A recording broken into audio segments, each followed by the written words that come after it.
नमस्कार दोस्तों, मैं रोहित कुमार आप सभी लोगों को directstudy.com पे बहुत बहुत स्वागत करता हूं।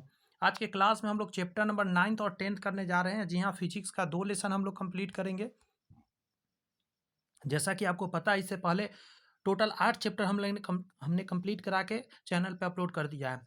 किसी वीडियो में 3 चैप्टर कराया, किसी में 2 चैप्टर, किसी में 1 चैप्टर, तो इस तरीका के कराया। जैसे इसमें 2 चैप्टर आपको आवर्त गति और ध्वनि, ये दोनों चैप्टर पूरा कंप्लीट कराएंगे। 150 क्वेश्चन के करीब रहेगा इसमें। ठीक है, फिजिक्स का ये सारे क्वेश्चन है। आप किसी भी एग्जाम का तैयारी क्यों ना कर रहे हो, वहाँ पे आपको रामबाण ये साबित होगा, बेहतरीन आपको काम आएगा। आपको बताना चाहते हैं यहाँ पे कि इतना बेहतरीन ये क्वेश्चन है, क्योंकि 3 से 4 बार एग्जाम में पूछे हुए क्वेश्चन का ये कलेक्शन है। तो सोचिए कितना महत्वपूर्ण है। तो चलिए सेशंस को शुरुआत करते हैं। पहला प्रश्न कुछ इस प्रकार है आपके सामने। चैप्टर का नाम है सिंपल हार्मोनिक मोशन, जिसको सरल आवर्त गति बोलते हैं। अंडरस्टैंड। सरल आवर्त गति में जो भौतिक राशि का मान नियत रहता है वह क्या है, आपको यह समझना पड़ेगा जरा। इसको बोलते हैं आवर्तकाल। हमेशा याद रखिएगा कि सरल आवर्त गति होता है, उस समय आवर्तकाल जो होता है वो नियत रहता है। पहले एक जानिए आवर्तकाल होता है, सॉरी, ये आवर्त गति है क्या, तभी मजा आएगा आपको पढ़ने में। देखिए, मान के चलिए एक पेंडुलम बना लिया मैंने। आप एक चीज देखेंगे, यहां से यहां गया, यहां आया और फिर यहां बीच में पहुंच गया। बीच से चल के एक तरफ बाहर में गया, बीच में आया और फिर बाहर गया। ठीक है, ये जो प्रोसेस है, जो ये पूरा आवर्तकाल कहलाता है। मतलब बीच से बाहर जाना, फिर बीच में आना, फिर इस तरफ बाहर जाना, फिर बीच में आना, इतना को आवर्तकाल बोलते हैं। और 2 सेकंड में ये पूरा होता है। आप एक चीज समझिएगा जरा, आवर्तकाल जो होता है यह हमेशा नियत होता है। तो आवर्त गति क्या है कि जब किसी भी एक बिंदु के आगे पीछे, जैसे ये बिंदु है, इसके आगे पीछे आगे पीछे आगे पीछे जब मूवमेंट हो, बात समझ में आए, तो उसे आवर्त गति के अंदर रखा जाता है। ऊपर नीचे हो सकता है, आगे पीछे हो सकता है, कोई दिक्कत की बात नहीं है। तो इसमें क्या होता है, आवर्तकाल निश्चित रहता है, ध्यान रखिएगा। और भी डिटेल से धीरे धीरे क्वेश्चन की मदद से हम आपको बताएंगे, आप समझिए मेरे साथ साथ। सरल आवर्त गति में त्वरण समानुपाती होता है। त्वरण जो समानुपाती होता है विस्थापन का। आवर्त गति में हमेशा माइंड में रखिएगा कि एक चीज समझिए, दिशा जो होता है, गौर सुने, हमेशा चेंज होते रहता है। और इसी वजह से क्या होता है, दिशा चेंज होने की वजह से जो आवर्त गति का त्वरण जो होता है वो समानुपाती होता है विस्थापन के। कुछ बातें हैं, याद रखेंगे आप। सरल आवर्त गति से सरल आवर्त गति से वस्तु के वेग और त्वरण के बीच कालांतर यानी फेज डिफरेंस कितना होता है, आपका आंसर होगा 90 डिग्री। याद रखने वाली बात है कि वेग और त्वरण के बीच जो कालांतर होता है वो 90 डिग्री का होता है। नेक्स्ट है कि सरल आवर्त गति में त्वरण और विस्थापन में कालांतर यानी फेज डिफरेंस होता है। तो आप क्या आंसर देंगे 4 का?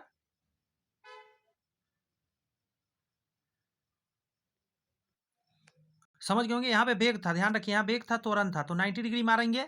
और यही त्वरण हो जाए और विस्थापन हो जाए, त्वरण विस्थापन तो 180 डिग्री होता है। त्वरण और विस्थापन में क्या होता है, 180 डिग्री का होता है। और वेग और त्वरण के बीच में कितना होता है, 90 डिग्री का होता है। बस समझे। देखिए, एक चीज समझाने का कोशिश करता हूँ, शायद आपको काम आ जाए। मान के चलिए कि सर्कल पे कोई मूव कर रहा है, यहाँ पे इसका गति ऐसे होता है लेकिन त्वरण अंदर की तरफ लग रहा होता है, इसलिए 90 डिग्री यहाँ बन रहा होता है। इससे याद रख सकते हैं। और विस्थापन वाला में कैसे याद रख सकते हैं, मान के सिलाई मशीन का ऐसे ऐसे कांटा ऊपर नीचे कर रहा है, ठीक है, जो सुई ऊपर नीचे कर रहा है, तो वहाँ पे क्या हो रहा है, त्वरण और विस्थापन ये क्या होता है, पाई बनता है, 180 डिग्री बनता है। मतलब ऊपर की तरफ त्वरण होता है और नीचे नीचे की तरफ विस्थापन होता है, इन दोनों के बीच में 180 डिग्री बन रहा होता है। ठीक है। सरल आवर्त गति में किसी कण के लिए मध्यमान स्थान पर होती है। एक चीज समझिए जरा, सरल आवर्त गति एक पेंडुलम ही बना लेते हैं, अच्छा रहेगा, इसी में समझ में आ जाएगा सारी बातें। देखिए, आपको सबसे पहले आपको समझना होगा कि इस पेंडुलम में क्या क्रियाकलाप होता है। बीच जो ये पॉइंट होता है, बात समझ में आ रही है, इस जगह को हम लोग, और यहाँ पे, और जे पॉइंट, जितना पॉइंट इस तरफ में है उतना ही वैल्यू इतना होता है। दोनों तरफ का वैल्यू सेम होता है, बीच का अलग होता है। अगर आपसे एक बात पूछा जाए कि गतिज ऊर्जा की बात करते हैं, तो जो सबसे ज्यादा गतिज ऊर्जा इसमें होता है वो बीच में यहाँ पे होता है, बात समझे। और स्थितिज ऊर्जा इन दोनों पॉइंट पर सबसे ज्यादा होता है, दोनों पॉइंट पर बराबर ही रहता है। गतिज ऊर्जा बीच में सबसे ज्यादा होता है। अब इससे थोड़ा सा समझ के यहाँ देखिएगा, सरल आवर्त गति में किसी कण के लिए मध्यमान स्थान पर होती है। 5 का जवाब देंगे, गतिज ऊर्जा महत्तम होता है। जो मैं पिक्चर बनाया था, आप इससे समझिएगा जरा, ये बीच वाले पोर्शन को मध्यमान बोलते हैं, इसको अंत बिंदु बोलते हैं, दोनों को अंत बिंदु, बीच वाला को मध्यमान। यहाँ पे गतिज ऊर्जा सबसे ज्यादा होती है।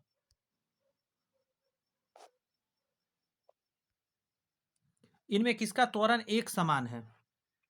त्वरण एक समान के लिए क्या करना होगा? स्वतंत्र रूप से गुरुत्व के अधीन गिरता हुआ एक वस्तु ऊपर से जब गिरेगा गुरुत्वाकर्षण के अंदर, तो उसका त्वरण जो होता है जी का मान हमेशा नियत रहता है। बात समझ में आ रही है? तो ये इसीलिए क्या होगा, गुरुत्व के अधीन गिरता हुआ स्वतंत्र वस्तु आंसर हो जाएगा इसका।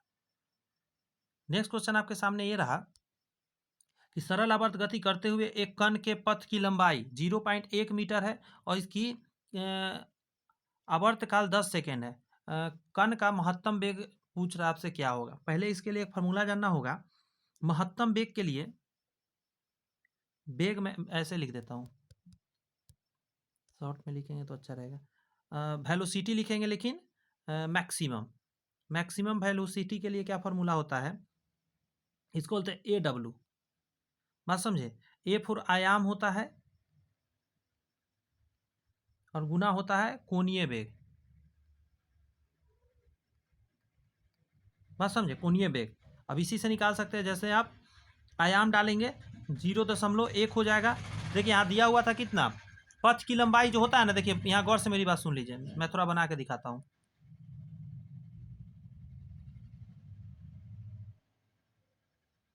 यहाँ से यहाँ तक पूरा पथ का लंबाई ये है, उसका आधा जो होता है आयाम कहलाता है। आधा क्या होता है? आयाम कहलाता है। यहाँ से यहाँ तो पूरा जो दिया हुआ है 0.1, तो आयाम पूछा जाएगा तो कितना कहिएगा?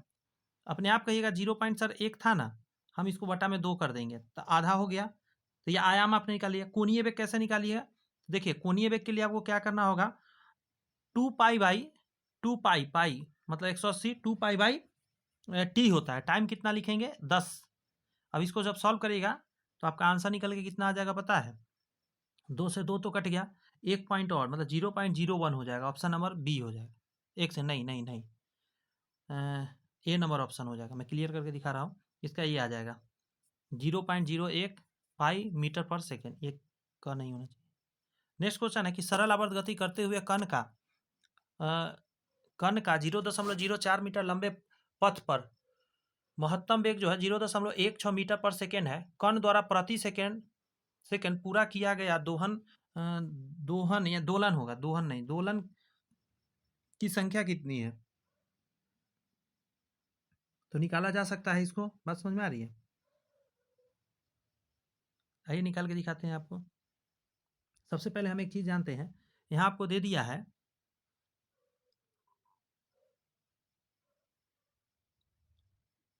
सबसे पहले हम एक काम करते हैं, 0.16 है ना, 0.16 बराबर हो जाएगा आपका 0.04 बटा 2 हो जाएगा, और गुने W, उसका आधा करेंगे। महत्तम वेग जो होता है ना, आपको दिया हुआ है, और आपको ये भी दिया हुआ है कि पथ की लंबाई, पथ का आधा डालते हैं और महत्तम वेग बराबर हो जाता है। अभी आपने देखा था AW, ए का मान आपने लिख दिया यहाँ पे, जो कि आयाम होता है आधा, आधा लेते हैं इसका वेग का। यहाँ से काटिएगा तो 0.02 बार में कटेगा, जब उधर भेज के काटिएगा तो W का मान यहाँ से निकल के आएगा 8। ठीक है, इतना तो आप निकाल सकते हैं। अब W का 8 याद रखिएगा। अब आगे करते हैं। आगे क्या कहा गया है आपको कि कण के द्वारा प्रति सेकेंड पूरा किया गया दोलन की संख्या बताना, प्रति सेकेंड निकालना है। तो आइए निकालते हैं। सबसे पहले एक चीज़ समझिएगा, ओमेगा बराबर हम जानते हैं, ओमेगा बराबर होता है 2 पाई/t होता है।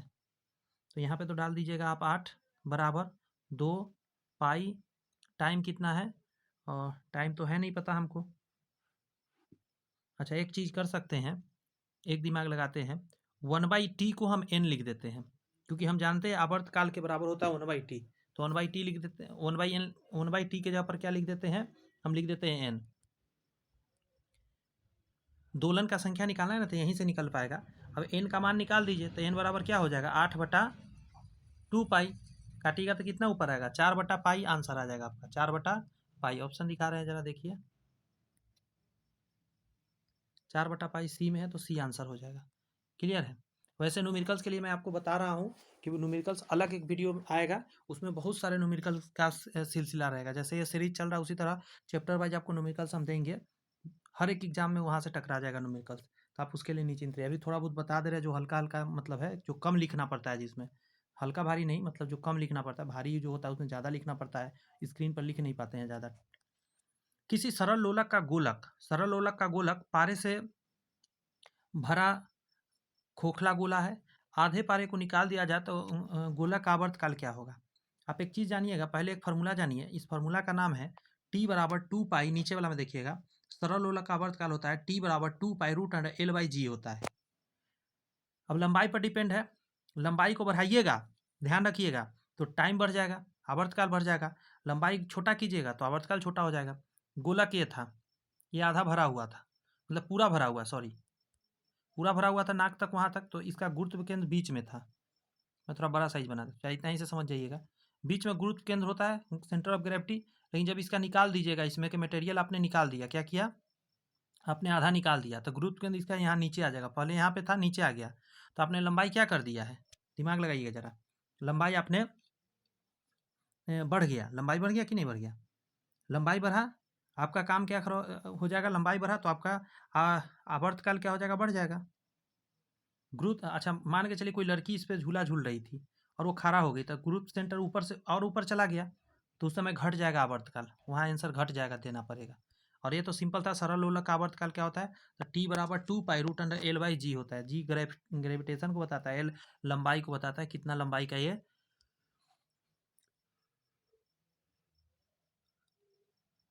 रस्सी लगा हुआ है। तो टी बराबर 2 pi root under L by G, यानी मास पर ये डिपेंड नहीं होता है, ध्यान रखिएगा, इसमें मास की बात नहीं हो रही, वजन वगैरह की। नेक्स्ट क्वेश्चन है, जब लोलक का झूलता गोलक अपनी संतुलन स्थिति को पार करता है तब उसका ऊर्जा होती है। संतुलन स्थिति बीच में होता है ना, उसको पार करते समय उस समय क्या होता है, जो उसका क्या पूछ रहा है, कौन सा उस ऊर्जा उस समय क्या होता है, तो हम जानते हैं, अभी हम बताए हैं आपको कई बार,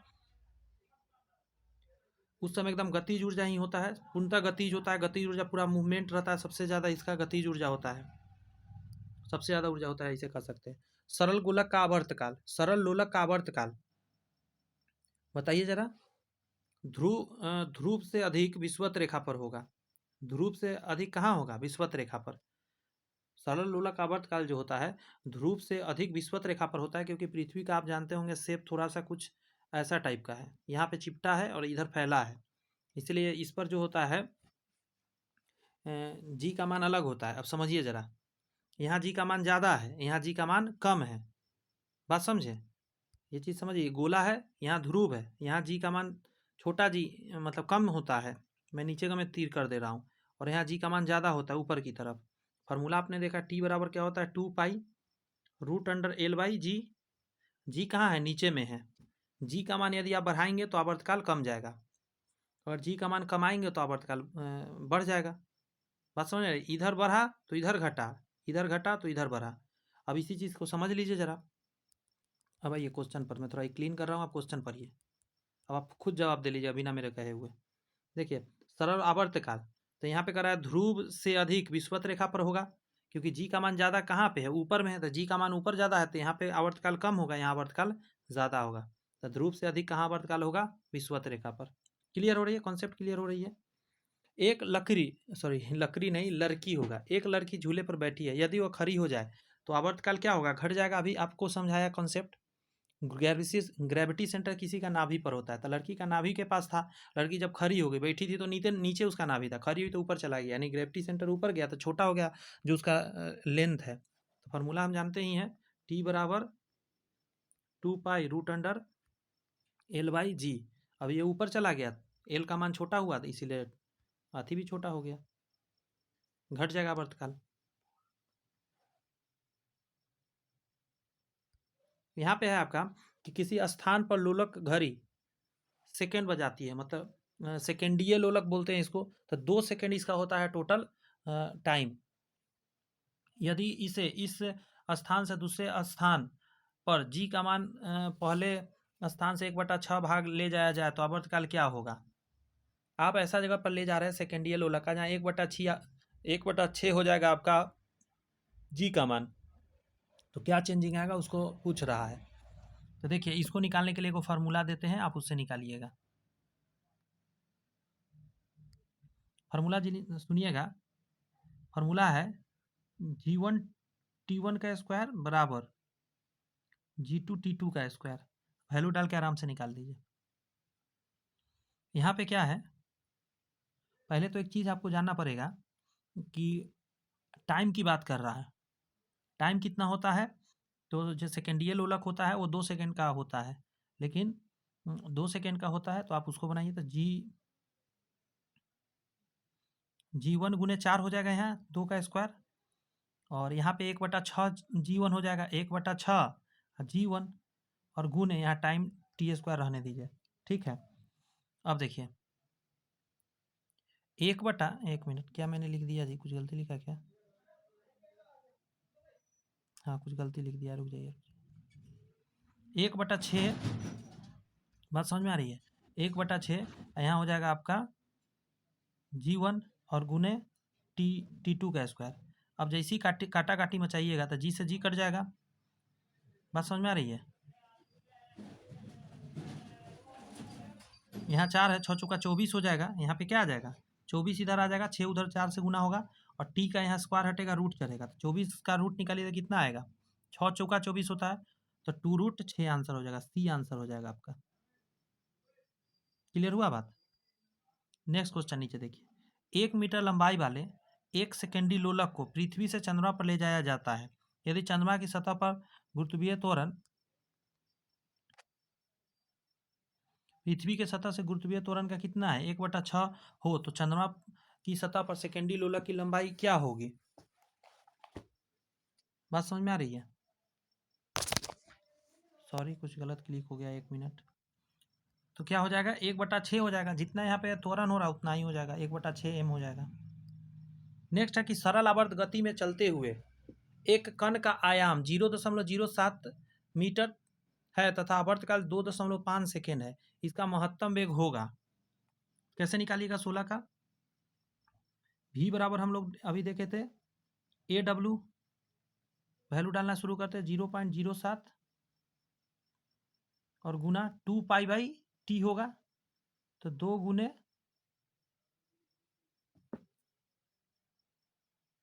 22/7 आ जाएगा नीचे, और टाइम के जगह पर 2.5 डाल देंगे। अब इसको काटा काटी करना है, काट कूट करेंगे ना इन चीज़ों को, फार्मूला तो आपको पता चल ही गया है, तो आपको मैं बता दूं आंसर आ जाएगा 0.176 मीटर प्रति सेकेंड आ जाएगा। क्लियर हो गई बातें? नेक्स्ट आपके सामने कि सरल आवर्त गति से गतिशील कण का वेग अधिकतम होता है। सरल आवर्त गति में वेग अधिकतम होता है तो मध्य बिंदु पर, कहाँ होता है, मध्य बिंदु पर, बताए थे मध्य बिंदु पर सबसे ज़्यादा होता है। सरल आवर्त गति में गतिशील कण का वेग न्यूनतम होता है, तो उसको क्या बोलता है, दोनों छोर पर, छोरों के समीप कभी भी नहीं, दोनों छोर पर, दोनों छोर पर जब हो जाता है तो सबसे कम होता है वहाँ पे। यहाँ पे है कि सरल आवर्त गति से गतिशील कण का त्वरण अधिकतम होता है। सरल आवर्त गति से गतिशील कण का त्वरण अधिकतम होता है, आपका आंसर हो जाएगा दोनों छोरों पर। क्लियर है? सबसे ज़्यादा त्वरण कहाँ पे होता है, तो दोनों छोर पर जाके होता है। और गतिज ऊर्जा काइनेटिक एनर्जी कहाँ होता है, तो महत्तम मान पे बीच में। सरल आवर्त गति से गतिशील कण का त्वरण न्यूनतम होता है, तो मध्य बिंदु पर हो जाएगा। क्लियर है बात? क्योंकि वहाँ गतिज ऊर्जा सबसे ज़्यादा होता है। नेक्स्ट है कि लोलक आवर्त काल पृथ्वी के केंद्र पर शून्य होता है। पृथ्वी का केंद्र पर चले जाएंगे, यूनिवर्स में चले जाएंगे, वहाँ पे शून्य हो जाता है। एक मिनट रुक जाइएगा, रुक जाइए। इसका आंसर 0 से अनंत के बीच होगा। ठीक है, लोलक का आवर्तकाल जो हो जाएगा 0 से अनंत कहना अच्छा रहेगा केंद्र पर। ठीक है, कृत्रिम उपग्रह में लोलक की आवर्तकाल क्या हो जाएगा, वहाँ भी वही हो जाएगा, 0 और अनंत के बीच रहेगा दोनों जगह पे। नेक्स्ट है कि एक सरल लोलक ऊपर जाते हुए लिफ्ट में, इसका दोलन, लिफ्ट में आप चल रहे हैं, 0 हो जाएगा, लिफ्ट में 0 हो जाता है लोलक का। नेक्स्ट आपके सामने सरल लोलक की लंबाई दुगनी कर दी जाए परिवर्तित आवर्तकाल मूल आवर्तकाल का अनुपात क्या हो जाएगा? आपने क्या कर दिया है, दुगनी कर दिया है, लंबाई को दुगनी कर दिए हैं। तो पहले क्या होता था, रूट अंडर एल होता है, नया में क्या हो जाएगा 2l हो जाएगा, रूट के अंदर डबल कर दिया आपने। अदर चीज़ तो कट जाएगा, इसीलिए मैंने इसी को सिर्फ लिखा है। तो आप यहाँ से भी काटेंगे तो यहाँ से रूट एल हो गया, इसको आप लिख सकते हैं, ये रेशियो ले रहे हैं √2 और रूट एल से रूट एल कट जाएगा, तो 1√2 आ जाएगा। लेकिन लेकिन लेकिन ध्यान रखिएगा, परिवर्तित का पहले पूछा है, परिवर्तित का पहले और फिर मूल आवर्तकाल का, तो इसको पलटी करके आंसर देना पड़ेगा। √2 पहले और 1 बाद में, तो आंसर क्या हो जाएगा, डी वाला आंसर हो जाएगा। लास्ट है क्वेश्चन है कि पृष्ठ तनाव की बीमा क्या होती है? तो पृष्ठ तनाव की बीमा हम जानते हैं कि इसका एसआई यूनिट होता है न्यूटन पर मीटर, तो इसी से निकाल लेंगे आप, तो इससे हो जाएगा क्या mL0T-2। क्लियर है बातें? नया चैप्टर जो हम लोग को करना है इसका नाम है साउंड। आज की क्लास में हम लोग साउंड भी पूरा कंप्लीट करेंगे, ठीक है। बहुत सारे क्वेश्चन कहा था मैंने, जैसा कि थंबनेल में आपने देखा है, तो सारे क्वेश्चन करेंगे। फिर से एक बार याद करा दूं मैं आपको, ये सारे क्वेश्चन एग्जाम्स में कहीं ना कहीं आए हुए हैं, इसलिए please you can take all these questions in serious way, बहुत महत्वपूर्ण है, वरना दिक्कतें का सामना करना पड़ सकता है एग्जाम में। 1 डिग्री सेल्सियस ताप बढ़ने से ध्वनि का वेग कितना बढ़ता है? देखिए, इस क्वेश्चन को समझने के लिए आपको ये समझना होगा कि ये क्वेश्चन, ये तो आप याद कर लो कि 0.61 मीटर पर सेकेंड, 0.61 मीटर पर सेकेंड याद करने वाला क्वेश्चन है, बढ़ता है। तो इससे क्लियर क्या बात पता चला है, ये तो आपके एग्जाम में आए चाहे ना आए, लेकिन एक चीज़ आप समझ जाइए कि ताप का ध्वनि पर प्रभाव पड़ता है। ताप बढ़ने या घटने से ध्वनि बढ़ता है या घटता है। ताप बढ़ेगा तो ध्वनि बढ़ेगा, ताप घटेगा तो ध्वनि घटेगा। क्लियर हुई बातें? नेक्स्ट है आपके सामने कि प्रगामी तरंग और अप्रगामी तरंग से भिन्न है। आपका आंसर हो जाएगा ऊर्जा में जो वहन करती है, ऊर्जा में जो वहन करती है। बात समझ में आ रही है?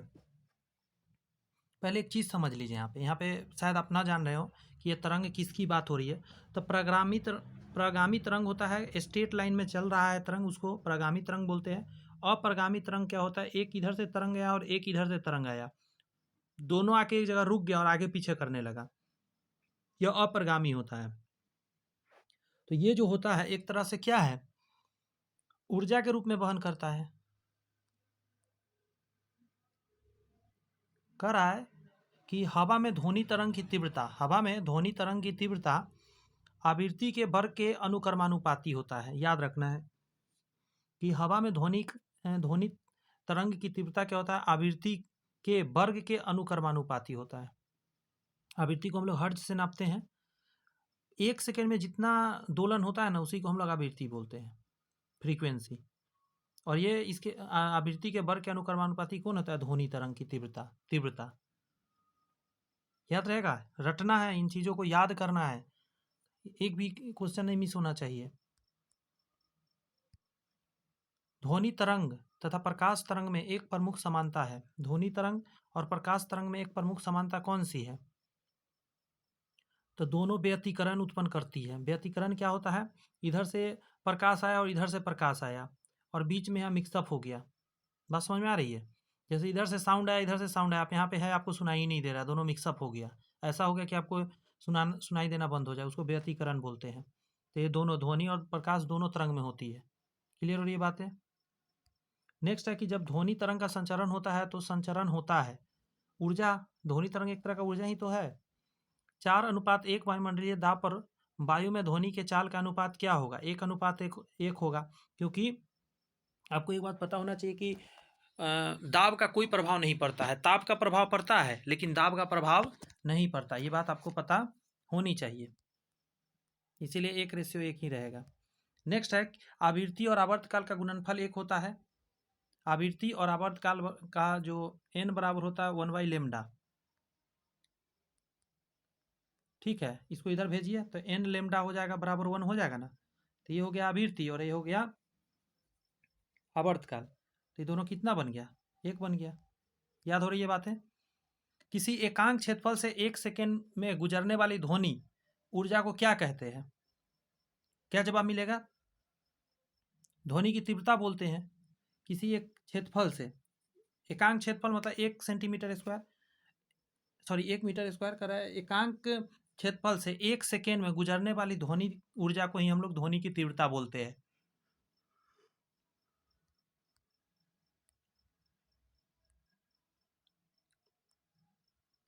नेक्स्ट क्वेश्चन है कि एक स्टेथोस्कोप में हृदय के धड़कन की ध्वनि स्टेथोस्कोप नली में गमन करती है।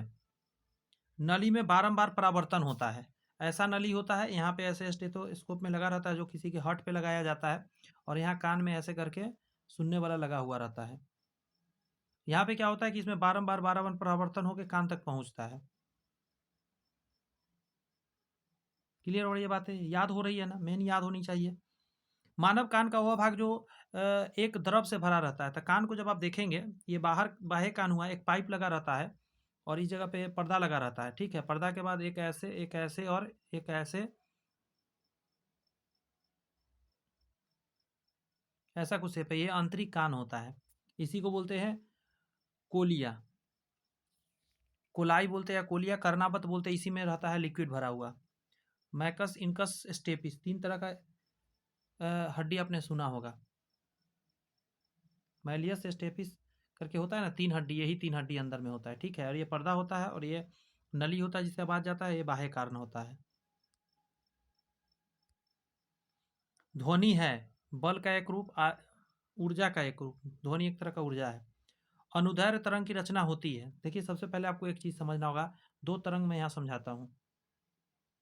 जब कोई तरंग आगे की तरफ बढ़ रही हो, तरंग आगे तरफ, कण जो है ऊपर जाए और नीचे जाए, ऊपर जाए और नीचे जाए, कण ऊपर नीचे करने लगे, तो इसी का ऐसे से बनते हुए देखेंगे, ऐसे बनाया जाता है। और एक हो गया जिसमें ऐसे आगे गया कण, फिर पीछे आया, फिर आगे गया, फिर पीछे आया। तो ये जहाँ जहाँ पास आ जाता है उसको बोलते हैं संपीडन, और जहाँ दूर जाता है वहाँ विरलन बोलते हैं। संपीडन विरलन के रूप में बढ़ रहा होता है। ठीक है, तो आप एक चीज़ समझिएगा। और इसमें जो ऊंचा वाला पार्ट है और ये ऊंचा वाला पार्ट है, इसको श्रिंग बोलते हैं। ये जो नीचा वाला पार्ट है और नीचा वाला पार्ट है, इसको गर्त बोलते हैं। बात समझ में आ रही है? तो देखिए, आप तरंग, इसमें नाम आपको जानना पड़ेगा। तो आपको एक याद रखने का बड़ा अच्छा तरीका होता है। हमारा जो धड़कन होता है, दिल का धड़कन, वो कैसे धड़कन धड़कता है? आगे पीछे, आगे पीछे, मतलब ये है अनुदैर्घ्य। दैर्घ्य मतलब धड़कन, अनुदैर्घ्य वो अनुप्रस्थ होता है। तो ये अनुप्रस्थ, अनुप्रस्थ ठोस और द्रव के ऊपर में सिर्फ होता है। ठोस और द्रव के ऊपर में सिर्फ अनुप्रस्थ तरंग होती है। लेकिन अनुदैर्घ्य तरंग जो है, ठोस, द्रव और गैस सभी में चलती है। ये वाला जो है अनुप्रस्थ, समझ रहे बात? लेकिन जो अनुदैर्घ्य तरंग है, सॉरी अनुप्रस्थ जो तरंगे होती है, ये ऊपर वाला है जो मैं पिक्चर बना रहा हूँ। ऊपर नीचे कण इसमें करती है। और इसमें क्या होता है? श्रिंग, ऊपर वाला पोर्शन श्रिंग, नीचे वाला गर्त। श्रिंग और गर्त के रूप में आगे बढ़ती है। समझ रहे बात? ये हमेशा काम आने वाली चीज़ है, इसको माइंड रखिएगा जरा। धड़कन से सिर्फ याद करिएगा, धड़कन, धड़कन दैर्घ्य, अनुदैर्घ्य, अनुदैर्घ्य तरंग, सॉरी उल्टा मैंने बोल दिया, माफी चाहते हैं। ये अनुप्रस्थ है ऊपर वाला, और नीचे वाला अनुदैर्घ्य है। धड़कन हमारा कैसे चलता है? आगे पीछे, आगे पीछे। तो अनुदैर्घ्य तरंग आगे पीछे, आगे पीछे, आगे पीछे, आगे पीछे करके बढ़ती है।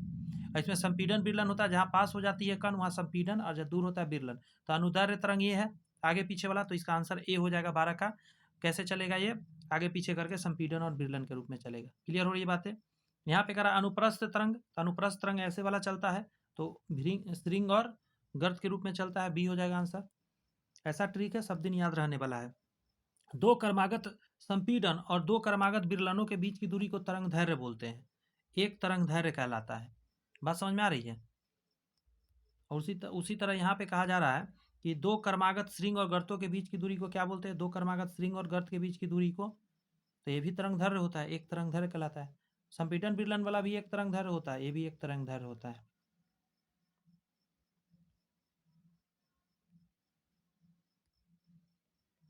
किसी माध्यम में किसी तरंग के कंपित कणों के माध्य स्थिति से महत्तम विस्थापन को क्या कहते हैं?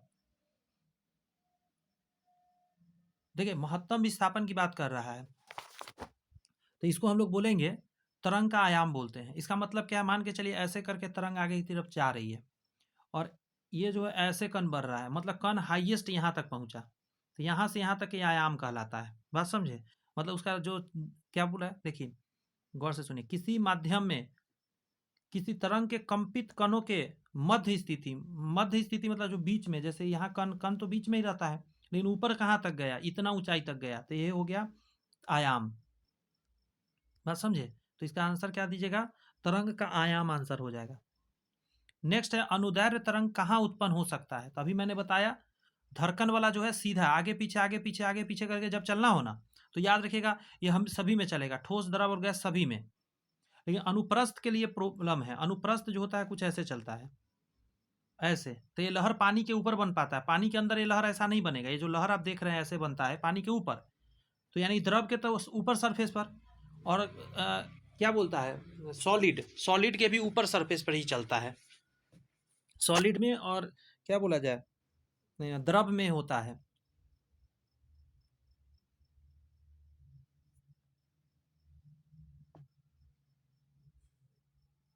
नेक्स्ट है आपका अनुदैर्ध्य तरंग कहाँ उत्पन्न हो सकती है। दोनों था क्या, नहीं यही अभी हमने बताया है आपको, यही बताया ना, हाँ यही बताया। तो कहाँ बताया, अनुदैर्ध्य तरंग ठोस द्रव और गैस तीनों में उत्पन्न हो सकती है। 17 का ए। 18 नंबर में कह रहे हैं कि ध्वनि के बहुलित परावर्तन का उपयोग निम्नलिखित में से किसमें किया जाता है। बार बार परावर्तन तो डॉक्टरी स्कोप में होता है, मेगाफोन में भी होता है, हॉर्न में भी होता है, मतलब हर जगह आंसर होगा, डी आंसर दे दीजिए। इन सभी जगह पर क्या होता है, बार बार क्या होता है, परावर्तन होता है। क्लियर है बात। नेक्स्ट है आपका किसी संगीत यंत्र की ध्वनि तीव्रता मापी जाती है। किसी संगीत यंत्र की ध्वनि तीव्रता कैसे मानते हैं, तो डेसिबल में नापते हैं हम लोग। क्लियर है बात, डेसिबल में नापा जाता है ध्वनि की तीव्रता। नेक्स्ट है कि वायु के तापमान में परिवर्तन से ध्वनि का निम्नलिखित में से कौन सा गुण प्रभावित होता है। वायु के तापमान में परिवर्तन से कौन सा गुण प्रभावित हो जाता है, तो तरंगदैर्घ्य बदल जाता है और आवृत्ति बदल जाता है, ये दोनों चीज बदलता है। क्या आंसर दीजिएगा, तरंगदैर्घ्य और आवृत्ति दोनों तापमान से प्रभावित होता है, विस्तार नहीं, तीव्रता नहीं। और एक सेकंड रुक जाइए, एक सेकंड,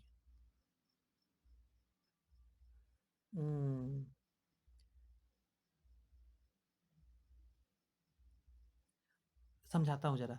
वायु के तापमान में परिवर्तन से ध्वनि का निम्नलिखित में से कौन सा गुण प्रभावित होता है, तो आंसर देखिए ये बढ़ जाता है, ये जो है ना, ये जो डिस्टेंस है ये बढ़ जाता है, इसको तरंगदैर्घ्य बोलते हैं। या यहाँ से कहने से अच्छा जानते हैं कहाँ कहिए, इसको यहाँ से कहिए, ये इसके और इसके बीच का दूरी जो होता है ये बढ़ जाता है, तरंगदैर्घ्य ये कहिए। आवृत्ति में चेंजिंग नहीं आता है, ऐसे मैं इसका देख लूंगा आवृत्ति में चेंजिंग आता है या नहीं। आप लोग भी थोड़ा सा गूगल करके देख सकते हैं। ध्यान रखिएगा, जो मैं कह रहा हूँ इसको समझिए जरा, इसका आंसर क्या देना रहेगा, तरंगदैर्घ्य ही रहेगा, क्योंकि इसका चाल बदलेगा, ये भी ध्यान रखिएगा। चाल बदलेगा तो तरंगदैर्घ्य बदलेगा, क्योंकि चाल सीधा जाता है, तरंगदैर्घ्य यहाँ से यहाँ तक के चोटी जो है इसका चेंजिंग आता है। विस्तार का मतलब आयाम होता है, यहाँ से यहाँ तक का दूरी आयाम कहलाता है। तीव्रता आप जानते हैं इंटेंसिटी होता है। आवृत्ति है कि एक सेकेंड में मतलब एक निश्चित बिंदु पर कितना ऊपर नीचे किया कण। इस क्वेश्चन को पढ़िए।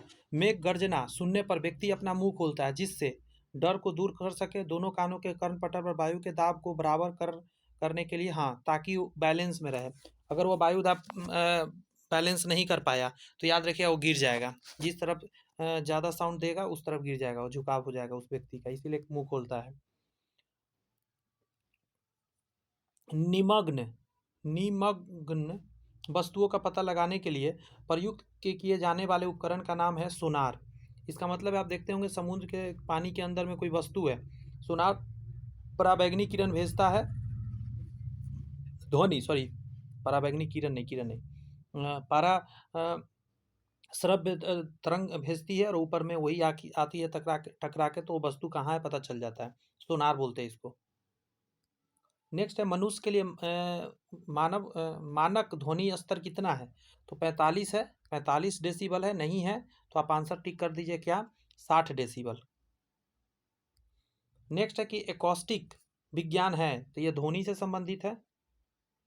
इक्को साउंड का प्रयोग होता है, इक्को साउंड ध्वनि का क्या है, ये इक्को साउंड ध्वनि में कंपन उत्पन्न करने के लिए, ध्वनि की आवृत्ति बढ़ाने के लिए, समुद्र की गहराई मापने के लिए, तो यही होना चाहिए। समझे कि समुद्र की गहराई में इक्को साउंड का प्रयोग होता है, नीचे साउंड जाता है टकरा के ऊपर आता है, तो इक्को साउंड इसको बोलते हैं। नेक्स्ट है कि पराध्वनिक, यही जो मैंने अभी बोला था अल्ट्रासोनिक। पराध्वनिक विमान डैश नामक एक प्राघाती तरंग छोड़ता है, यह ध्वनि बूम बोलते हैं इसको, समझे। ध्वनि बूम इसको बोलते हैं, इसको सोनिक बूम बोलते हैं इंग्लिश में, सोनिक बूम। और इससे दीवार में दरकन आ जाती है और भी बहुत तरह के प्रॉब्लम आते हैं, शीशा कांच सब टूट जाती है, ध्यान रखिएगा। नेक्स्ट है वह उपकरण जो ध्वनि तरंगों की पहचान तथा ऋजु रेखन के लिए प्रयुक्त है, क्या कहलाती है। वह उपकरण जो ध्वनि तरंगों की पहचान तथा ऋजु रेखन के लिए प्रयुक्त है, क्या कहलाती है। आइए ऑप्शन देखते हैं। आपके सामने ऑप्शन है, रडार है, सोनार है, पुक्कर है या उपयुक्त में से कोई नहीं। तो ऋजु रेखन के लिए आप याद रखिएगा, टेढ़ी मेढ़ी वस्तु जो होता है उसको पता करने के लिए भी क्या होता है, समुद्र के नीचे सोनार का ही प्रयोग किया जाता है। आंसर क्या हो जाएगा 27 का, बी।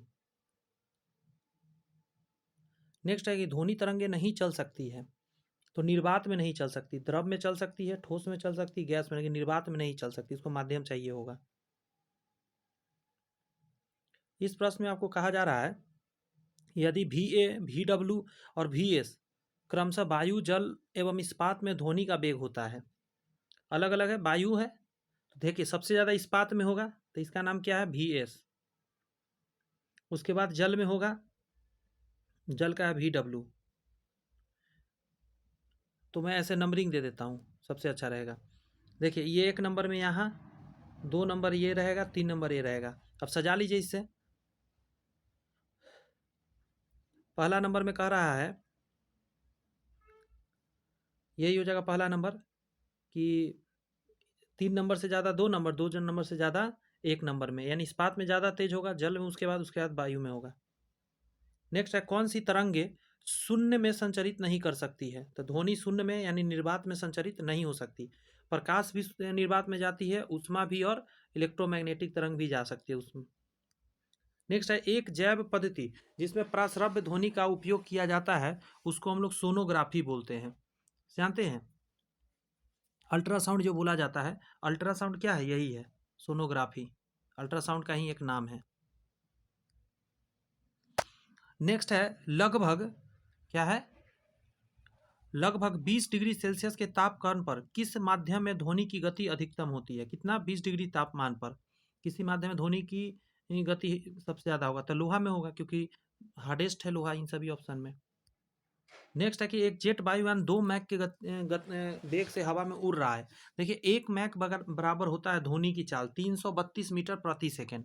2 मैक मतलब इसका डबल कर दीजिए, 664 मीटर प्रति सेकेंड। आपको बता देना चाहते हैं एक चीज़, 0 डिग्री सेल्सियस पर ना 330 मीटर प्रति सेकेंड रफ्तार है ध्वनि का, और 20 डिग्री सेल्सियस पर जो है वो है आपका 332 मीटर पर सेकेंड। तो यहाँ पे जो दिया हुआ है आपको, ये है दिया हुआ 20 डिग्री सेल्सियस पे, बात समझ में आ रही है, लेकिन यही 0 डिग्री सेल्सियस पर हो जाता है 330 मीटर प्रति सेकेंड। नेक्स्ट है निम्नलिखित में से किस एक में ध्वनि का चाल सबसे अधिक होता है, ध्वनि का लकड़ी में होगा इन सभी ऑप्शन के हिसाब से। निम्नलिखित में से किस एक प्रकार के तरंग का प्रयोग रात्रि दृष्टि उपकरण में होता है, तो रात्रि का अवरक्त में किया जाता है। जितना भी कैमरा वगैरह होता है जो रात को फोटो अच्छा क्लिक कर सकता है, उसमें अवरक्त का प्रयोग होता है। निम्नलिखित में से कौन सा एक सही नहीं है। पहला है गैसों में ध्वनि तरंगों की प्रकृति अनुदैर्घ्य होती है, मतलब आगे पीछे करके चलती है, अनुदैर्घ्य में यही होता है। हाँ तो ये सही है। 20 हर्ट्ज से कम आवृत्ति की ध्वनि तरंगे पराश्रव्य होती है, यही गलत है। 20 हर्ट्ज से नहीं, 20,000 हर्ट्ज से ऊपर का पराश्रव्य होता है, यही आंसर हो जाएगा।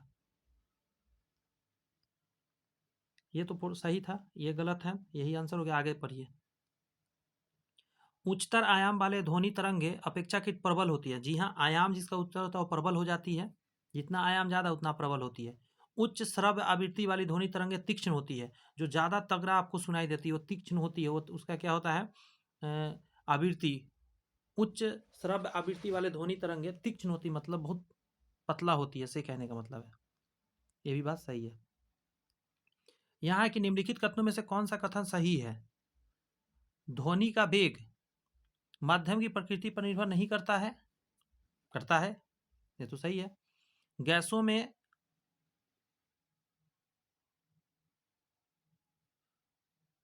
ये तो गलत हो गया, ये आंसर नहीं होगा। गैसों में अधिकतम तथा द्रवों में न्यूनतम होता है। ध्वनि का वेग द्रव में ज़्यादा होता है, इसमें ज़्यादा होगा, इसमें कम होगा, यानी ये भी बात गलत लिखा गया है। ठोसों में अधिकतम और द्रवों में न्यूनतम। ठोस में अधिकतम, द्रव में न्यूनतम। ठोस में ज़्यादा, हाँ ये सही है।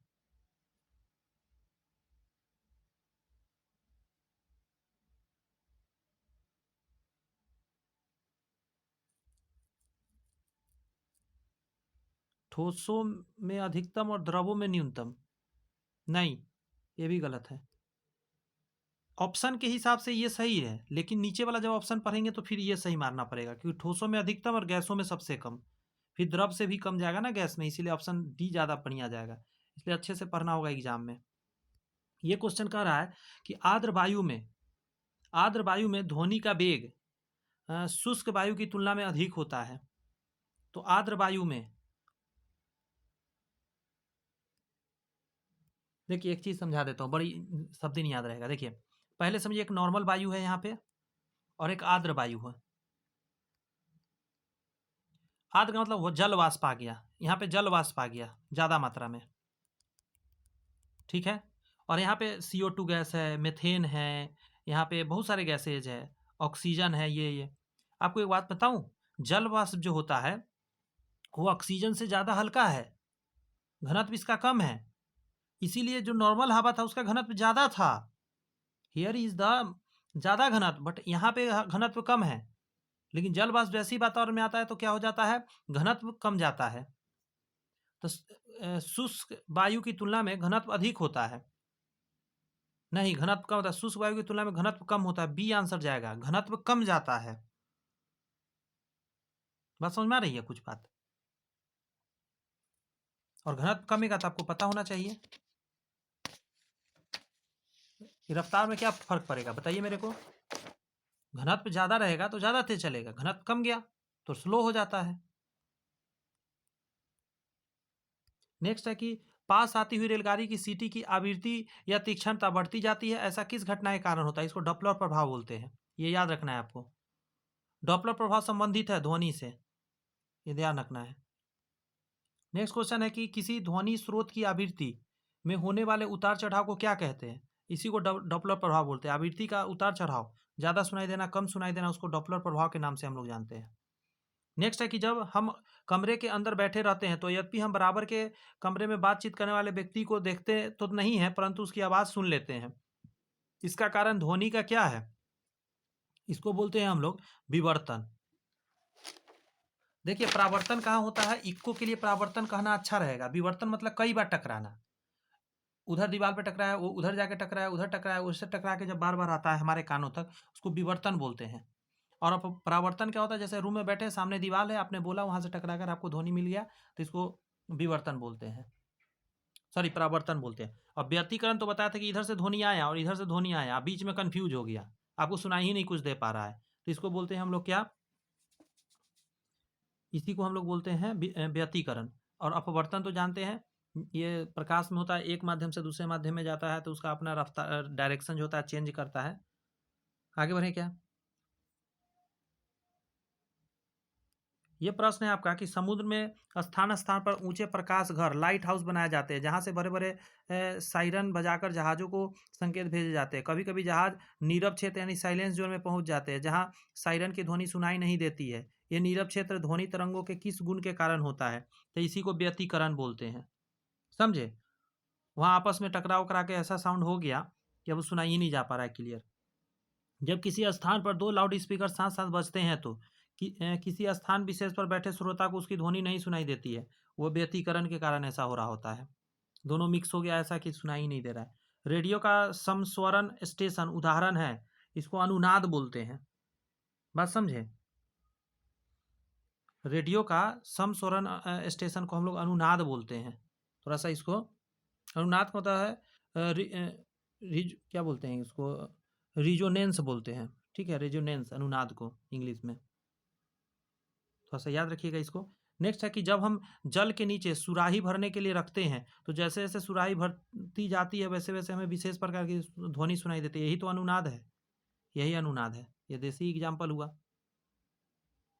नेक्स्ट है आपको कि वह जाता है कि मतलब कहा जाता है कि जब तानसेन गाता था तो खिड़की के कांच के गिलास के टुकड़े टुकड़े हो जाते थे। ऐसा संभव हो पाता था ध्वनि के किस गुण के कारण? तो अनुनाद के कारण।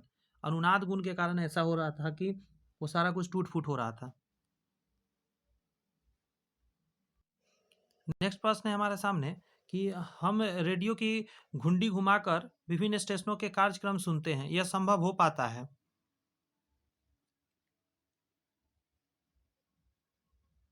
अनुनाद के कारण। अलग अलग घुमाते हैं और हम सुन लेते हैं, इसको अनुनाद के कारण होता है। जब सेना पुल पर पार करते हैं तो सैनिकों को कदम से कदम मिलाकर न चलने की सलाह दी जाती है, क्योंकि दाब बढ़ने से पुल टूटने का खतरा है। पैरों से उत्पन्न ध्वनि के अनुनाद के कारण।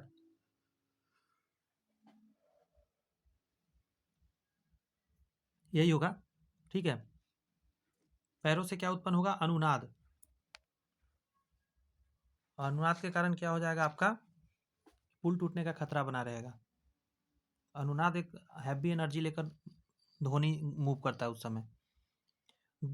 गूंजहीन हॉल, जिसको डेड हॉल बोलते हैं, का अनुरणन काल कितना होता था? शून्य होता है, क्योंकि वहां गूंज ही नहीं सकता, जीरो बनाया जाता है ऐसा कि जीरो हो जाए उसका। अनुरणन काल तथा हॉल के आयतन के बीच के संबंध का जो प्रतिपादन किया था, उनका नाम था सेबीन नाम था, ठीक है। सेबीन करके थे जिन्होंने बताया था अनुरणन काल और हॉल में आयतन के बीच का संबंध को। सेबीन, याद रखना थोड़ा सा। नेक्स्ट है आपका कि सोनार अधिकांश प्रयोग में लाया जाता है नौ चालकों द्वारा। प्रतिध्वनि तरंगों के डैश के कारण उत्पन्न होता है। तो प्रतिध्वनि कैसे उत्पन्न होता है? परावर्तन के कारण। समझ रहे हैं? प्रतिध्वनि मतलब इको। स्टेथोस्कोप ध्वनि के किस सिद्धांत पर काम करता है? तो परावर्तन मारेंगे, लेकिन उसमें मल्टीपल परावर्तन हो रहा होता है।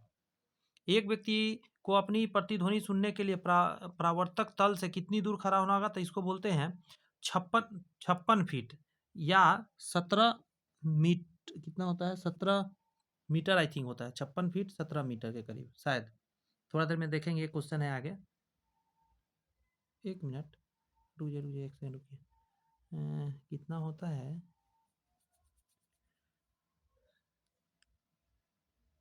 थोड़ा कन्फ्यूजन हो रहा है दोस्त। आई थिंक 28 मीटर होता है, 28 फीट होता है। अच्छा आगे देखेंगे तो हाँ क्लियर करेंगे। जी पहले ही मैंने सही बोला था, ठीक है। ये कन्फ्यूजन दूर कर लिया। 56 फीट होता है डिस्टेंस, और अगर मीटर में बात करें तो 17.2 मीटर होता है। 17 मीटर मारा जाता है, 17.2 मीटर ऐसे एग्जैक्ट होता है वैल्यू। नेक्स्ट आपका ध्वनि तरंग किसके कारण प्रतिध्वनि उत्पन्न करता है? तो प्रतिध्वनि के लिए परावर्तन मारेंगे आप। आगे कहा है कि ध्वनि का प्रभाव हमारे कानों तक कितना देर रहता है? तो 1/10 सेकेंड रहता है। कितना देर? 1/10 सेकेंड तक ही रहता है। उसके बाद ही हम कोई चीज़ दूसरा सुन सकते हैं ध्वनि। अच्छे ऑडिटोरियम के दीवारें, छत व फर्श किसी रेशेदार पदार्थ, कालीन, ग्लास फाइबर आदि से ढके रहते हैं। इसका उद्देश्य है निर्माण की लागत को कम करना, ऑडिटोरियम में आग से बताना, ऑडिटोरियम की सुंदरता होना। नहीं, ये सब कोई ऑप्शन नहीं है, इसका मतलब लास्ट वाला ऑप्शन आंसर होगा। ध्वनि का अवशोषण करके प्रतिध्वनि को रोकना, समझे? इक्को को रोकने के लिए ऐसा किया जाता है। नेक्स्ट क्वेश्चन आपके सामने कि किसी प्रतिध्वनि को सुनने के लिए मूल आवाज और प्रतिध्वनि के बीच का समय अंतराल कितना होना चाहिए? सारे ऑप्शन तो सेम है, तो आप एक में काट के कर दीजिए। 1/10 सेकेंड से ज़्यादा होना चाहिए। कि 1/10 सेकेंड तक तो मेरा पुराना वाला ही कान में चल रहा है, तो 1/10 सेकेंड से ज़्यादा होना चाहिए। यही आंसर कर लीजिए नंबर। रडार की कार्य प्रणाली निम्नलिखित सिद्धांत पर आधारित होता है। रडार जो होता है, ये पूछ रहा है किस सिद्धांत पे काम करता है? तो इसको बोलते हैं हम लोग रेडियो तरंगों का परावर्तन करता है। रडार रेडियो तरंगों का परावर्तन करता है। नेक्स्ट है कि स्पष्ट प्रतिध्वनि सुनने के लिए परावर्तक तल व ध्वनि स्रोत के बीच न्यूनतम दूरी 17 मीटर होना चाहिए। 17.2 असल में एग्जैक्ट वैल्यू है, 17.2 मीटर। प्रतिध्वनि का कारण क्या होता है? प्रतिध्वनि यानी परावर्तन हो रहा है। डेसिबल का प्रयोग निम्नलिखित किसके द्वारा होता है? किसके लिए होता है? तो ध्वनि की तीव्रता मापने के लिए किया जाता है। ध्वनि की तीव्रता के लिए डेसिबल।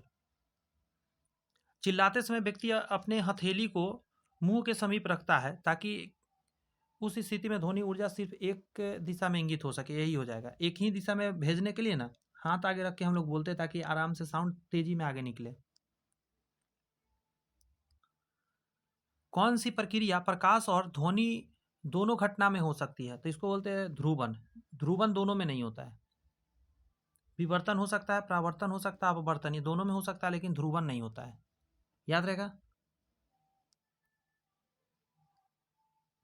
एक अंतरिक्ष यात्री अपने सहपाठी को चंद्रमा की सतह पर सुन नहीं सकता, क्योंकि वहां पे क्या है, ध्वनि प्रचारित करने का माध्यम नहीं होता है। चंद्रमा की सतह पर कोई क्रेट नहीं है, ज़्यादा आवृत्ति नहीं होता है, रात्रि में तापमान बहुत कम। ऑप्शन हो जाएगा ध्वनि प्रचारित करने का कोई माध्यम नहीं है, वायुमंडल ही नहीं है। माध्यम नहीं होगा तो कैसे होगा? निर्वात में तो ध्वनि चलता नहीं है। ध्वनि तरंगों की प्रकृति कैसी है? तो हम कैसा होता है, अनुदैर्घ्य। अनुदैर्घ्य तरंग की तरह ये चलता है। ठीक है। नेक्स्ट ऑप्शन आपके सामने है कि निम्नलिखित में से कौन सा कथन ध्वनि तरंग के लिए सत्य है? इसको ध्रुवित किया जा सकता है, गलत बात है, नहीं किया जा सकता है। ये निर्वात में चल सकता है, गलत बात, ये भी नहीं है। ध्वनि का ये गुण ही नहीं है कि निर्वात में चल पाए बेचारा। ध्वनि तो सिर्फ छक्का चौका मारता है। 0 डिग्री पर इसकी चाल 332 मीटर प्रति सेकेंड होती है। यहाँ भी गड़बड़ है, कोई भी सत्य नहीं है। यहाँ पे भी होना चाहिए था कितना, 0 डिग्री पर 330 मीटर प्रति सेकेंड होता है। बस समझ में आया। ये नंबर क्या था?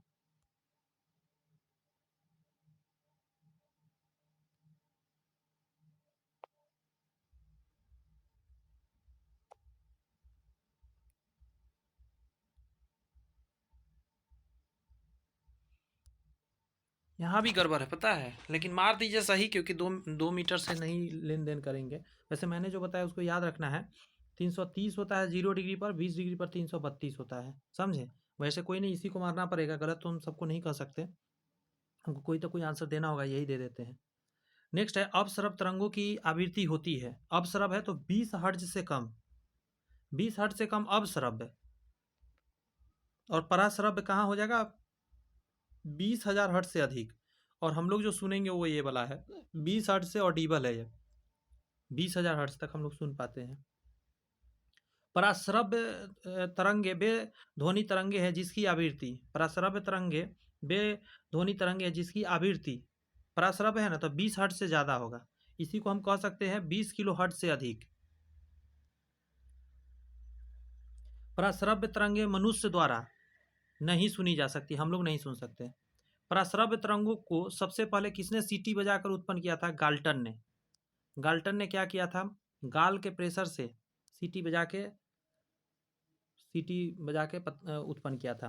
शिकार, परभक्षियों या बाधाओं का पता लगाने के लिए चमगादड़ अथवा डॉल्फिन किस परिघटना का उपयोग करते? तो वही हो गया, प्रतिध्वनि का निर्धारण करते हैं। क्लियर हो रही है ना बातें? टफ तो नहीं लग रही है?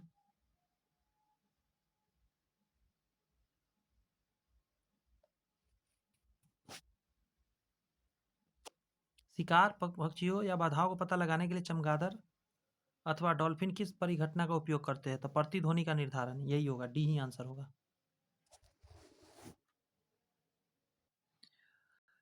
कीड़ों तथा हानि पहुंचाने वाले तत्वों को घरों से दूर भगाने के लिए हम लोग प्रयोग करते हैं, उसको बोलते हैं अल्ट्रासोनिक तरंग। अल्ट्रासोनिक तरंग होता है ना, इससे कीड़े वगैरह भाग जाते हैं घर में, अगर इसका साउंड उत्पन्न किया जाए। हम लोग को तो सुनाई देगा नहीं, बट इससे भाग जाते हैं कीड़े मकोड़े। ध्वनि का तारत्व पिच किस पर निर्भर करता है? ध्वनि का तारत्व पिच निर्भर करता है उसके आवृत्ति पर। कितना फ्रीक्वेंसी है उतना उसका पिच होगा पतला। यानी ध्वनि का तारत्व पिच जो निर्भर करता है उसके आवृत्ति पर होता है, फ्रीक्वेंसी पर। विमानों के अतिरिक्त आंतरिक भागों की सफाई में किसका उपयोग किया जाता है? उसको बोलते हैं हम लोग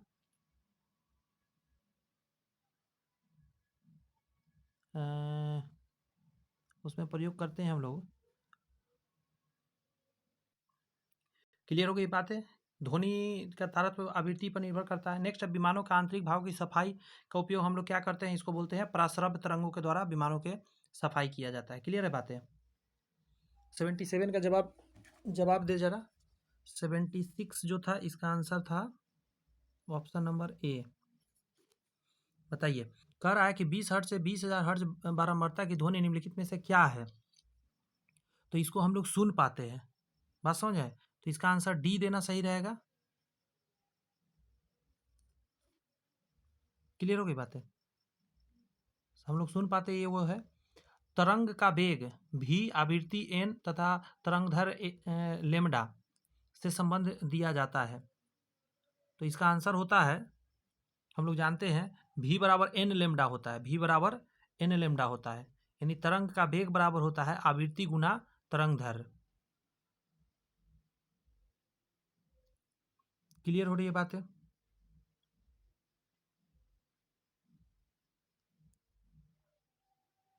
इसका बताइए जरा, ये पढ़िए क्वेश्चन क्या कह रहा है कि चंद्रमा पर धरातल से दूर विस्फोट सुनाई नहीं पड़ती है, वायुमंडल की अनुपस्थिति के कारण। ऑप्शन यही हो जाएगा, बस समझे,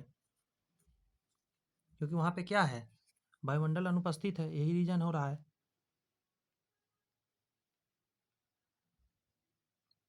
चमगादड़ अंधेरे में उड़ सकती है क्योंकि, बताइए जरा।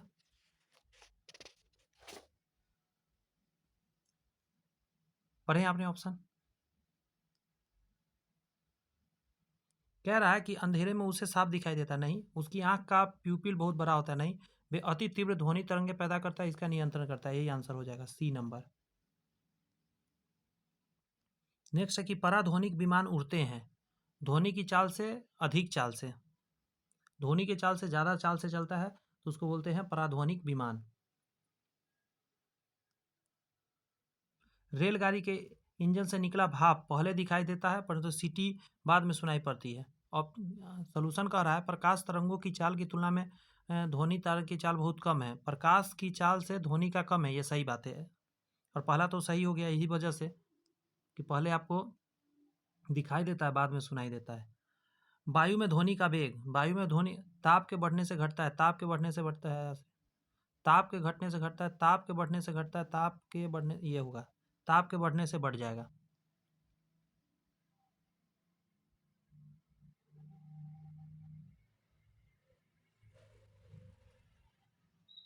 सॉरी, यहाँ ताप के घटने से बढ़ता है, नहीं, ताप के बढ़ने से घटता है, ये दोनों गलत है।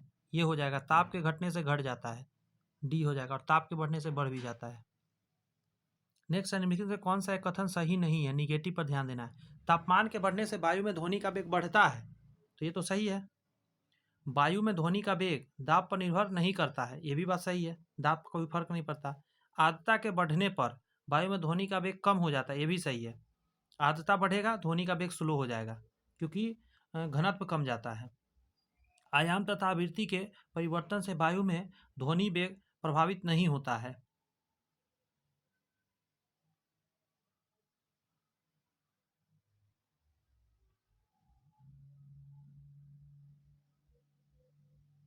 एक सेकंड रुक जाइए। आर्द्रता के बढ़ने से, आर्द्रता क्या हो रही है, आर्द्रता के बढ़ने पर वायु में ध्वनि का वेग कम हो जाता है, ये बात तो सही है। देखिए एक चीज समझ लीजिए जरा, इसका जो ये गलत है, ठीक है, एक चीज समझिएगा, आर्द्रता के बढ़ने पर वायु तेजी से ध्वनि तेज होना चाहिए था, यही गलत लिखा गया है, ठीक है। क्यों, समझिए। एक चीज समझाता हूँ, कमाल की बात, शायद इससे पहले आप जानते भी ना होंगे, पहली बार शायद आप जानेंगे आज, समझा रहा हूँ कमाल का चीज। देखिए ये है लोहा और ये है लकड़ी, आपसे पूछूंगा घनत्व किसका ज्यादा है, तो आप कहेंगे, मैं डी से सूचित कर रहा हूँ, इसका डेंसिटी ज्यादा होगा और इसका डेंसिटी कम होगा। अब यहाँ आइए, एक वायु यहाँ है, यहाँ पे आर्द्रता वाला है, आर्द्रता वाला का मैंने बताया कि घनत्व कम रहता है, और यहाँ वायु है, वायु का मतलब समझ रहे हो, वायु में बहुत कुछ है तो इसका घनत्व ज़्यादा है। अब देखिए कितना कंफ्यूजिंग ये टॉपिक है। लोहा में है ना ध्वनि ज़्यादा तेज चलता है और घनत्व इसका ज़्यादा है, और वायु में ना आर्द्रता में ज़्यादा तेज ध्वनि चलता है, घनत्व कम है। जानते इसका रीजन क्या है? लोहा में प्रत्यास्था का एक गुण होता है। क्या होता है? प्रत्यास्था का गुण। इस वजह से क्या होता है, प्रत्यास्थता के गुण की वजह से ये ज़्यादा तेज़ी से चल पाता है। यानी कि जितने भी सॉलिड होते हैं, ज़्यादातर में क्या है, जिसका डेंसिटी ज़्यादा होगा ना, उसमें ज़्यादा तेज़ी से ध्वनि जाएगा। जैसे एल्युमिनियम और लोहा में पूछा जाता है, लोहा में ज़्यादा तेज़ी से जाएगा। लेकिन यही गैस में बात करिएगा तो काम उल्टा हो जाएगा। जिसका कम रहेगा ना, जिसका घनत्व कम रहेगा उसमें ज़्यादा तेज चलेगा। जैसे आर्द्रता का घनत्व कम रहता है तो इसमें ध्वनि ज़्यादा तेज चलता है, वायु में स्लो चलता है। शायद मुझे लगता है अच्छे से क्लियर किए होंगे ये पॉइंट हम। लगभग 20 डिग्री के कर्म पर किस माध्यम में ध्वनि की गति अधिकतम होगी? तो लोहा में हो जाएगी। अभी जस्ट हमने इसका समझाने का प्रयत्न किया। ध्वनि का वेग भिन्न भिन्न माध्यमों में भिन्न भिन्न होता है। ठोस में सबसे अधिक होता है, ये भी सही है। यहाँ कहा जा रहा है आपको कि किस माध्यम में ध्वनि सबसे तेज चलेगा, तो ऑप्शन के हिसाब से ठोस में। अंडरस्टैंड?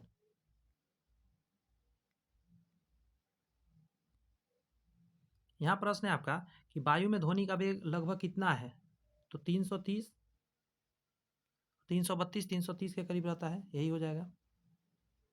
अगला प्रश्न है आपका कि बादलों की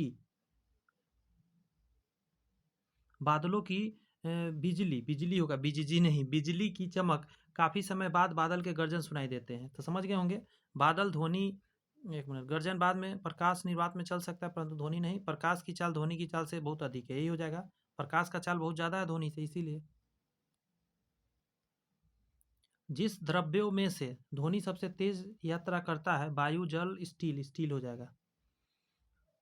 वायु में ध्वनि की चाल 332 मीटर प्रति सेकंड होती है। यदि दाब बढ़ाकर दुगना कर दिया जाए तो इसका रफ्तार भी सेम रहेगा, 332 मीटर प्रति सेकंड। दाब का कोई प्रभाव नहीं पड़ता है ध्वनि के ऊपर। चमगादड़ रात्रि में किसी वस्तु को बिना टकराए हुए उड़ता है। इसका कारण है कि वो रात के समय में इंफ्रासोनिक नहीं, इसको क्या बोलेंगे, अवश्रव्य प्रकाश छोड़ती है। एक मिनट, इंफ्रासोनिक नहीं, अल्ट्रासोनिक, मतलब अल्ट्रासोनिक पर जो ध्वनि तरंगे है वो छोड़ती है, इंफ्रासोनिक नहीं। ये 20 हर्ट्ज से कम वाला है और ये होना चाहिए 20,000 हर्ट्ज से ज़्यादा वाला वो छोड़ता है। बात समझ में आ रही है? जिसको अल्ट्रासोनिक बोलते हैं। पराश्रव्य तरंगे, अवश्रव्य नहीं, पराश्रव्य। नज़दीक आती रेलगाड़ी की सीटी की आवाज़ बढ़ती जाती है जबकि दूर जाने वाली रेलगाड़ी की सीटी घटती जाती है। इसको हम लोग बोलते हैं डॉपलर प्रभाव। क्या नाम से जानते हैं इसको? डॉपलर प्रभाव के नाम से हम लोग जानते हैं। नेक्स्ट है कि निम्नलिखित में से किसके द्वारा सबसे अधिक ध्वनि प्रदूषण होता है? तो सबसे पावरफुल क्या है? हवाई जहाज। हवाई जहाज सबसे ज़्यादा साउंड छोड़ता है। ध्वनि तीव्रता की डेसिबल में वो अधिकतम सीमा जिसके ऊपर हम नहीं सुन सकते, तो 130 के ऊपर हम लोग नहीं सुन पाते हैं। लेकिन आंसर इसमें ऑप्शन के हिसाब से देंगे तो 95 डेसिबल मार दीजिए। आगे है आपका, निम्नलिखित में से कौन सा एक वायु में ध्वनि तरंगों का उत्पादन नहीं है? क्या है? वायु में ध्वनि तरंगों का उत्पादित नहीं होता है। ध्रुवन। ध्रुवन हम लोग नहीं कर सकते। बात समझ में आ रही है? नेक्स्ट है कि यदि सितार और बांसुरी पर एक ही स्वर बजाया जाए तो उसे उत्पन्न ध्वनि का भेद किस अंतर के द्वारा करते हैं? तारत, प्रबलता और गुणता। रुक जाइए, और भी ऑप्शन देखना पड़ेगा पहले। गुणता के कारण, सिर्फ गुणता के कारण हम लोग ऐसा कर पाते हैं। गुणता देना आंसर सही रहेगा। स्त्री की आवाज पुरुषों की अपेक्षा पतली होती है क्योंकि स्त्री की आवाज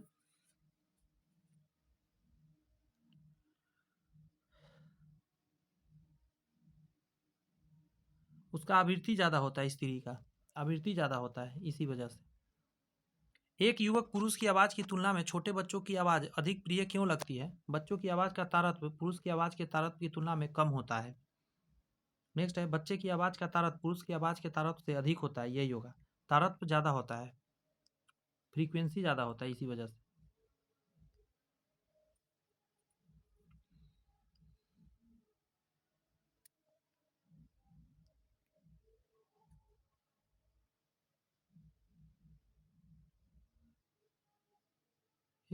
हाँ, सही सही मैंने बताया, सही बताया, मुझे लगा गलत तो नहीं बता दिया। पुरुष की अपेक्षा महिलाओं की आवाज़ अधिक तीक्ष्ण, पतली होती है क्योंकि महिलाओं की आवाज़ का, अभी मैंने बताया, तारतम्य अधिक होता है। तारत्व्य क्या होता है? बहुत ज़्यादा होता है। ध्वनि के किस लक्षण के कारण ध्वनि मोटी या पतली सुनाई देती है? तो उसको बोलते हैं तारत्व्य के कारण। तारत्व्य के कारण कोई चीज़ मोटी पिच के कारण पतला या मोटा होता है। ध्वनि की वह विशेषता जो एक मादा ध्वनि को नर ध्वनि से भिन्न करता है वो तारत्व्य है। साधारण बातचीत में ध्वनि की तीव्रता होती है साधारण बातचीत में 30 से 40, थोड़ा जोर से बातचीत में 50 से 60 और फुसफुसाहट में 20 से 60 और शोरगुल में 90 से 100। ध्वनि या ध्वनि प्रदूषण मापा जाता है डेसिबल में। ऑप्शन नंबर हो जाएगा बी सी, डेसिबल में। मैक अंकों का प्रयोग वेग के संबंध में किया जाता है। मैक अंकों का प्रयोग वेग के संबंध में किया जाता है। आपका आंसर हो जाएगा वायुयान। वायुयान मैक में नापा जाता है। ध्वनि के चाल को एक मैक बोलते हैं। वायु के वेग तथा उसी माध्यम में उसी परिस्थितियों के वेग के अनुपात को क्या नाम से हम लोग जानते हैं? तो इसी को हम लोग कहते हैं मैक संख्या। विद्युत चुंबकीय तरंग की उत्पत्ति किसके द्वारा होती है? तो ये आवेशित एक त्वरित आवेश के द्वारा उत्पन्न होती है। ध्यान रखिएगा, चुंबकीय विद्युत तरंग त्वरित आवेश के कारण उत्पन्न होती है। नेक्स्ट है आपका कि किस विद्युत चुंबकीय तरंग का सबसे कम तरंग दैर्घ्य होता है? किस विद्युत चुंबकीय तरंग का सबसे तरंग दैर्घ्य कम होता है? तो देखिए, तरंग दैर्घ्य के लिए आपको भी हम समझा देते हैं, तरंग दैर्घ्य समझने के लिए। देखिए,